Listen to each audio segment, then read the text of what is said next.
New York never sleeps. But in the heart of that city where everything is fast, expensive, and unrelenting, there are still places that seem to exist outside the world. Stellar Grand is one of them.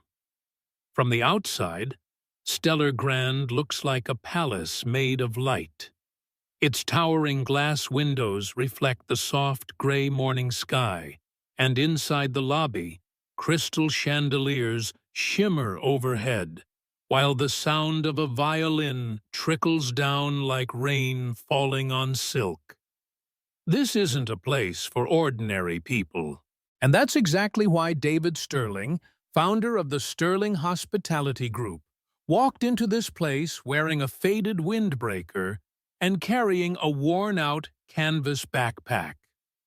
No chauffeur, no entourage, no $5,000 suite, just a middle-aged backpacker who looked slightly out of place.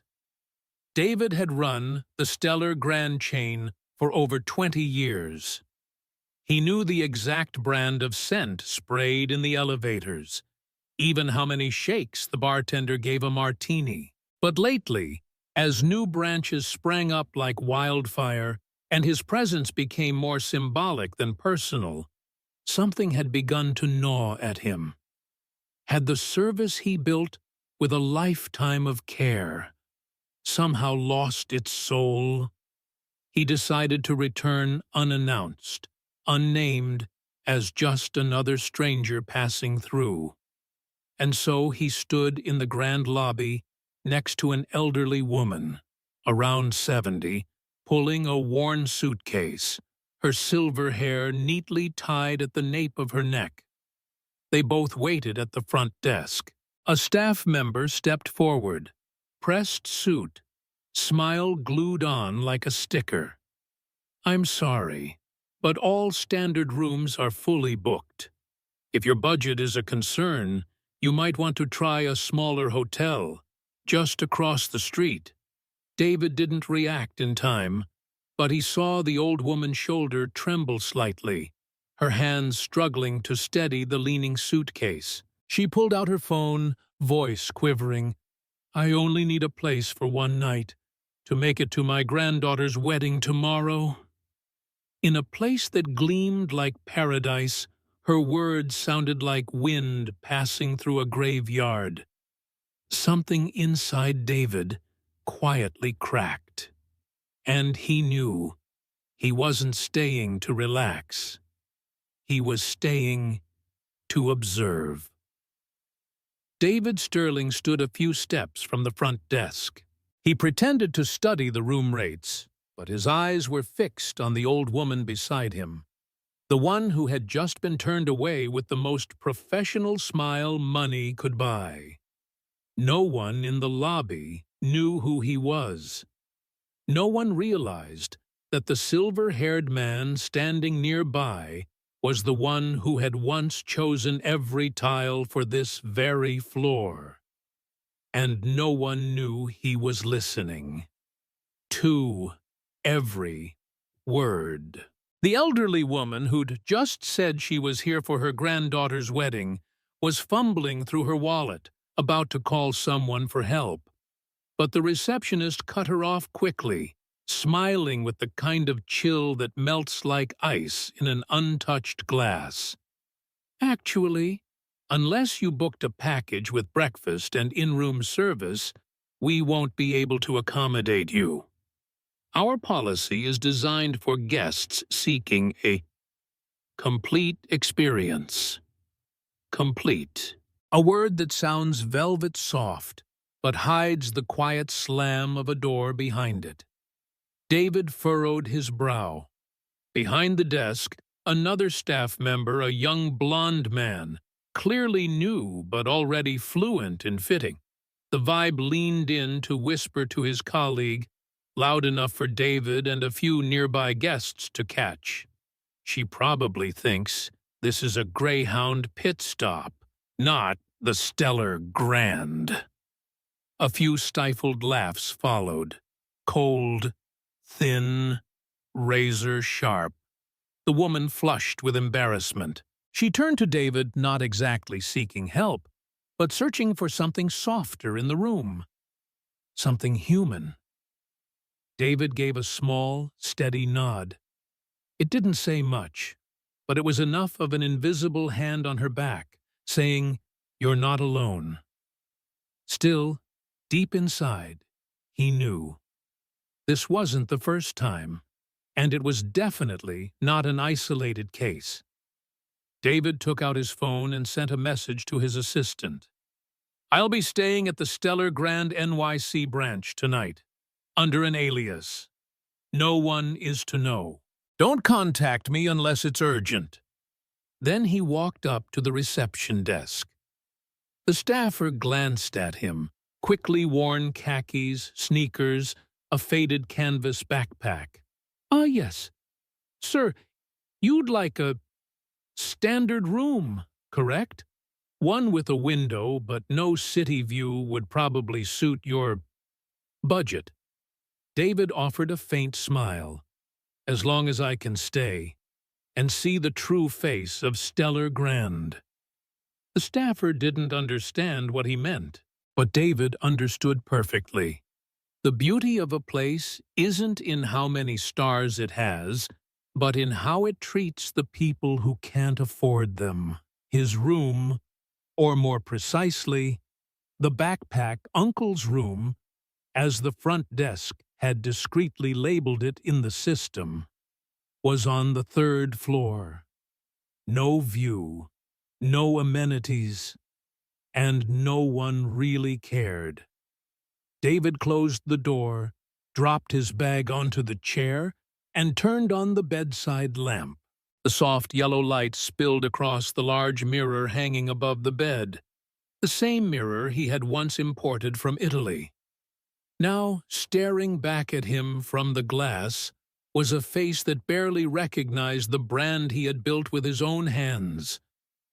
"Welcome back to your own hotel," he muttered bitterly. 9 o'clock.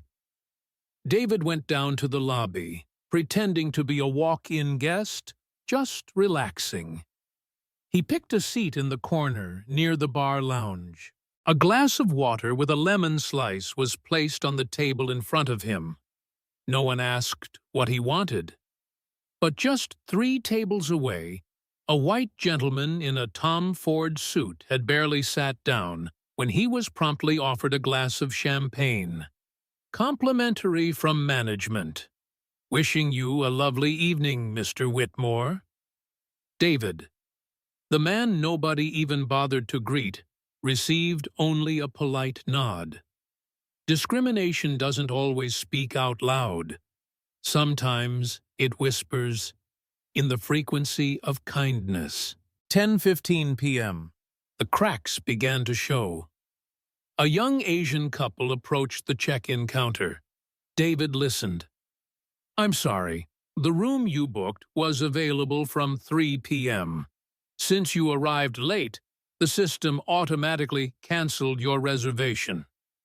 The husband frowned. "But we have confirmation, and no one notified us about this." The receptionist smiled. That "not my fault, it's the system" kind of smile. "You can rebook, but the new rate applies. Only premium rooms left $860 per night. If not, we kindly ask for your understanding." David sighed. No apology, no flexibility, just a soft wall, padded with protocol and indifference. 11:04 p.m. David returned to his room, but peace didn't follow. He sat down and took notes. The elderly woman, flat out rejected, even when she only asked for a place to sit. The young couple lost in the system, even though the hotel was clearly at fault. Guests who looked wealthy were offered champagne, while ordinary, greeted by silence. He wasn't sure whether to call what he had just witnessed classism or simply prejudice dressed in suits and protocol.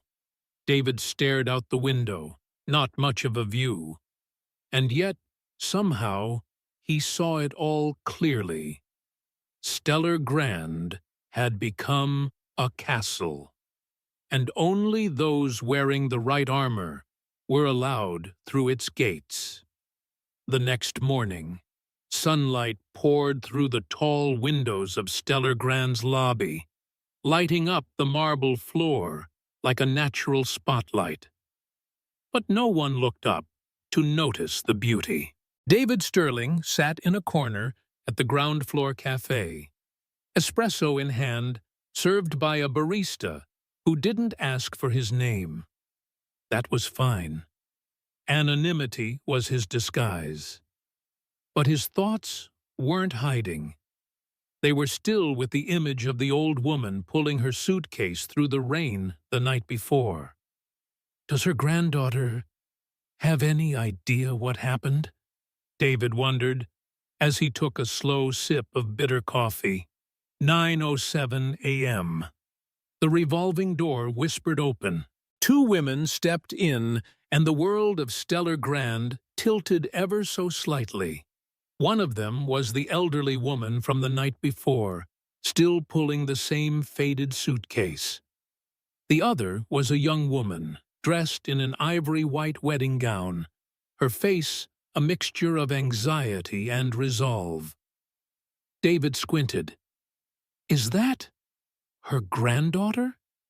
The two approached the front desk, where the same receptionist from the night before now stood, makeup more polished, but her tone unchanged. "Excuse me, how may I help you?" the receptionist asked, voice smooth but sterile. The young woman held out her phone, speaking with restraint. "I'm Natalie Grant. I made a reservation yesterday for my grandmother's confirmation code 854LSGR. But I think there's been a mistake." The receptionist glanced at her screen, then at the elderly woman. "Oh, yes, there was a reservation, but it was for a standard room view. No breakfast included.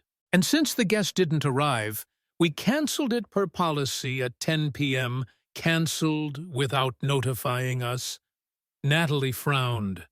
The receptionist smiled coolly. "Our system sends an automatic email.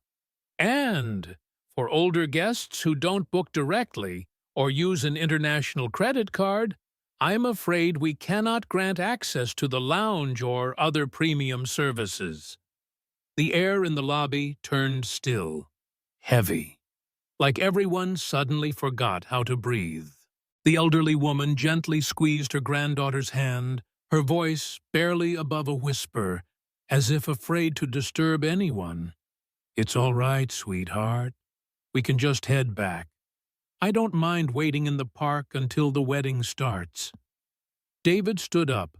The cafe chair gave a soft creak, like fate clearing its throat. He walked forward, not quickly, but with just enough presence to turn heads. Standing before the front desk, he smiled, a kind of smile the staff hadn't seen in a very long time. "I think it's time I exercised a bit of my authority." The air frozen. The receptionist paused, eyes darting over David's old windbreaker and unbranded shoes. "Sorry. And you are?" David didn't answer right away. He opened his slim leather wallet and pulled out a single business card, the only one he'd kept since stepping back from day-to-day operations. David Sterling, Chairman and CEO, Sterling Hospitality Group. 1 second. 2. Then an invisible chill swept across the front desk. From the back office, a man in a gray suit hurried out the assistant branch manager, his face contorting like he'd just swallowed ice. "Mr. Sterling, I had no idea you were visiting today." David gave a slight nod, then turned to the receptionist. His eyes held no anger, no outrage, only quiet clarity. Exactly. The fact that none of you knew who I was. It's why I came. And now I'll be staying to see for myself whether Stellar Grand still deserves the name it carries. The lobby of Stellar Grand fell into a hush, as if someone had just pressed pause on the entire hotel. The business card resting on the front desk gleamed under the crystal chandelier. No explanation needed. Just one silver-embossed line: David Sterling, Chairman and CEO, Sterling Hospitality Group. The receptionist, who just moments ago had been confidently quoting hotel policy, now stood frozen, her hand gripping the edge of the counter, lipstick visibly draining from her lips. The branch's assistant manager, the man who had just rushed out, gave a quick bow, beads of sweat forming on his temple despite the smooth hum of the central air. Sir, you didn't announce your visit." "If we had known." His voice trembled like someone who'd just woken up from a real nightmare. David didn't respond right away. He slowly scanned the lobby. Suited-up guests stopped mid-conversation. A few staff members in the distance pretended to be busy, though their eyes stayed locked on him. And across the room, Natalie, the young bride, held her grandmother's hand, her gaze wary and alert. "The fact that you didn't know who I was is exactly why I came," David said, his voice calm yet heavy as granite. "No more policies, only essence." The receptionist tried to salvage a smile. "Mr. Sterling, this must be a misunderstanding. We were simply following protocol regarding room types, service tiers, and the protocol where you judge guests based on appearance, nationality, and spending power. The one where you turn away an elderly woman because her suitcase looks too worn." David's voice wasn't loud, but it rang out like a bell in the stillness of the lobby. The assistant manager interjected, "Please don't worry, sir. I'll upgrade her room immediately to a premium breakfast buffet, private car service, everything. I'll handle it right away." David raised a hand to stop him. "No, this isn't about compensating a guest. This is about resetting the standard for the entire system. What you've done didn't just hurt Ms. Eleanor, insulted the very brand I spent decades building." He looked the manager square in the eye. "Who signed off on the policy of screening guests based on first impressions? Was it you?"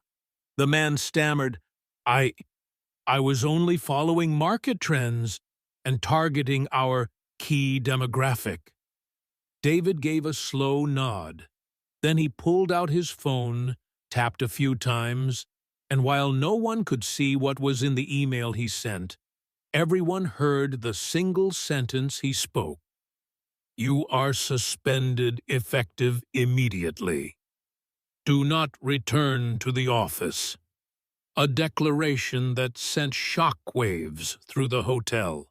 David stepped onto the front steps of the lobby, now facing a gathering of staff summoned by emergency instruction from the corporate. "I want this to be absolutely clear," he said, his voice steady, firm. "As of today, Stellar Grand is no longer a symbol of tiered value. It will be a symbol of real hospitality where every person, every story, is treated with dignity." He turned to look at Eleanor and Natalie. "I offer you my sincerest apology, not as a CEO, but as someone who stood by while his brand became a filter of exclusion." The lobby fell into utter silence. Then, from the back, a middle-aged server began to clap. A housekeeper joined in. And then, the entire lobby erupted in applause. But David wasn't finished. He pulled out a stack of papers and handed them to his assistant. Starting next week, we launch the Respect First initiative. Special benefits for seniors, retired workers, and guests who have never experienced a five-star hotel. Complimentary breakfast for all priority guests. And most importantly, full retraining of all staff in the ethics of hospitality.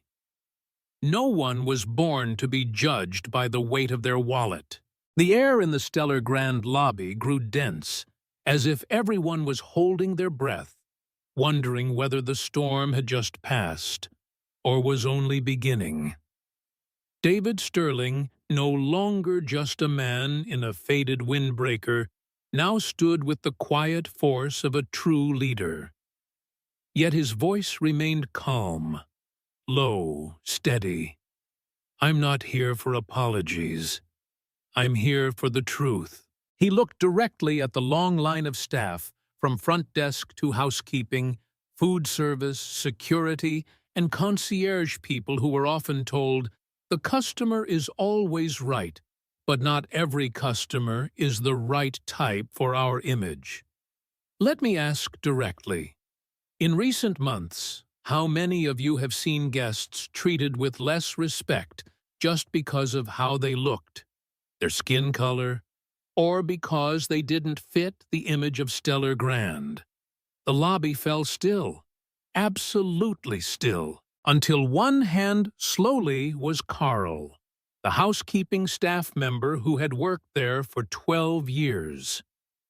Carl glanced around, took a deep breath, then spoke. "I once saw a black couple asked to show their ID twice, while a group of white guests was taken straight to their suite without a word." Another voice followed. Julia, who worked the breakfast buffet, spoke up timidly. One time, management canceled a reservation from a Middle Eastern family. The official reason was a system error. But I clearly heard him tell a colleague, "I don't want noisy guests ruining the experience for our VIPs." A murmur rippled through the lobby. Some looked down. Some blinked back tears. Then Natalie, the bride, stepped forward. Her voice wasn't loud, but each word rang out with precision. "My grandmother, the woman who raised me, who served as an army nurse, who cared for hundreds of American soldiers in field hospitals, was treated today like a beggar just because she didn't carry a gold credit card." Eleanor, now seated on a lounge chair nearby, looked at Natalie with a gaze that blended gratitude and sorrow. David nodded slowly. "Let me ask again how many of you have witnessed something unfair, but stayed silent because you were afraid of losing your job?" This time, 3 more hands rose. Another staff member gave a quiet nod. Someone dabbed their eyes with a napkin. The atmosphere in the lobby had changed. It was no longer ruled by fear, but by release. For the first time, the quiet ones were hearing the sound of their own voices. David stepped closer to Carl and gently placed a hand on his shoulder. "Thank you for your courage. And I promise you this from today on, no one will lose their job for speaking the truth. Only those who stay silent in the face of wrongdoing should be worried." The assistant manager, recently suspended, stood in the back, his face pale. The front desk clerk kept her head down, avoiding everyone's gaze. David stepped back, looked around the room, and spoke clearly. Stellar Grand was built with attention to every detail. But if it's heart the people no longer know how to care, or feel shame, then everything on the outside is just an empty shell. The air in the Stellar Grand lobby felt like it had just been swept by a quiet storm. All the polished masks of hospitality had fallen, leaving behind raw eyes, and raw truth. David Sterling stood at the center of it all, no longer the humble man in a faded baseball cap from earlier that morning, but a CEO staring directly at his own legacy and wondering what he had let rot from the inside out. He turned around and looked toward Ethan, the branch manager, who just hours ago had signed off on rejecting an elderly woman simply because she didn't fit the five-star vibe. "Ethan Harris!" David's voice rang out, not loud, but undeniably authoritative. The one who proposed the visual-first guest screening policy are now suspended indefinitely, pending a formal investigation. Ethan went pale.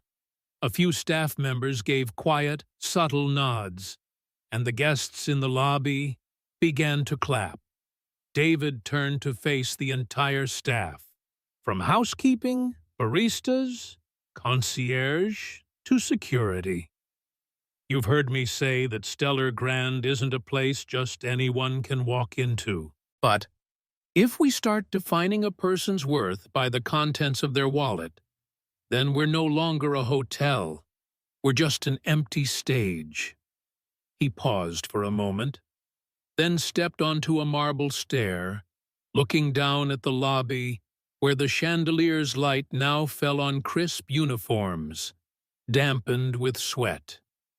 "Starting tomorrow," David declared, "I am officially launching a new initiative called Respect First."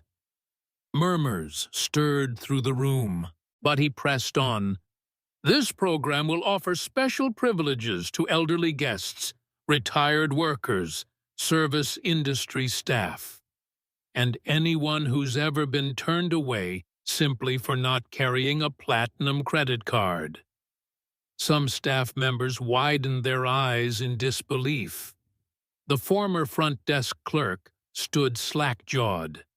A foreign tourist in the back pulled out their phone and hit record.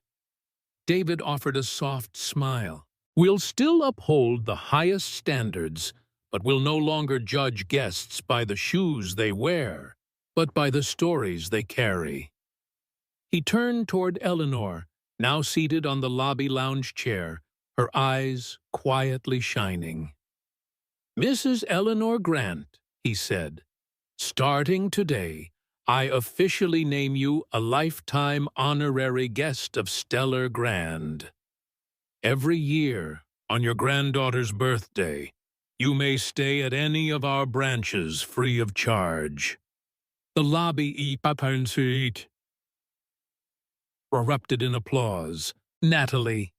The young bride burst into tears. A concierge whispered to the colleague beside him, "I've worked here for 5 years. I've never seen a CEO do this." David smiled again, but his eyes stayed locked on the staff. "You all have a choice. Continue working the way things were, or join me in rebuilding something worth more. A place that's not just expensive, but decent." No one left. 1 month later, the Stellar Grand Hotel seemed to wear a new face. Not in its architecture, but in its soul. The crystal-lit lobby still shimmered like always. But gone were the cold stares from the front desk. Gone were the judgmental glances from management. In their place where they smile. Real ones. In the corner of the ground-floor cafe, an elderly couple sat reading the newspaper. On their table was a small sign that read, "Honorary Guest Respect First Program." Nearby, a little boy wiping the glass windows blinked and asked his mother, "Mom, can we stay in a fancy hotel like this someday too?" And David Sterling, the man who once walked into his own hotel wearing a worn windbreaker, was now seated in his office on the 15th floor, overlooking the expanse of Manhattan Avenue. On his desk lay a handwritten letter, the script slightly slanted. each stroke careful and deliberate. Dear Mr. Sterling, I never imagined that one night of rejection with a battered suitcase and rain-soaked shoes could become the beginning of something so kind. At my age, I thought no one really noticed if I showed up or quietly disappeared from the lobby of a luxury hotel. But you, the man who leads the entire chain, did not just see me. You listened. On Natalie's wedding day, I sat in the grand lobby, sipping herbal tea, watching my granddaughter walk down the aisle. No one asked me to leave. No one looked at me like I was an error in a five-star system. I've seen the change not just in the service, but in how people have started treating each other. The letter was signed with a name, short and simple, but written with the full dignity of a life well lived. Eleanor Grant. David set the letter down. He looked out through the glass window. Outside, a young couple in simple clothes was pulling their suitcase into the lobby. The new receptionist greeted them with a genuine smile and said cheerfully, "Welcome to Stellar Grand, where everyone is welcome." David nodded. He didn't say a word. He simply picked up the pen on his desk, opened his notebook, and wrote a single line. Respect begins with a look. And sometimes that's enough to change an entire industry.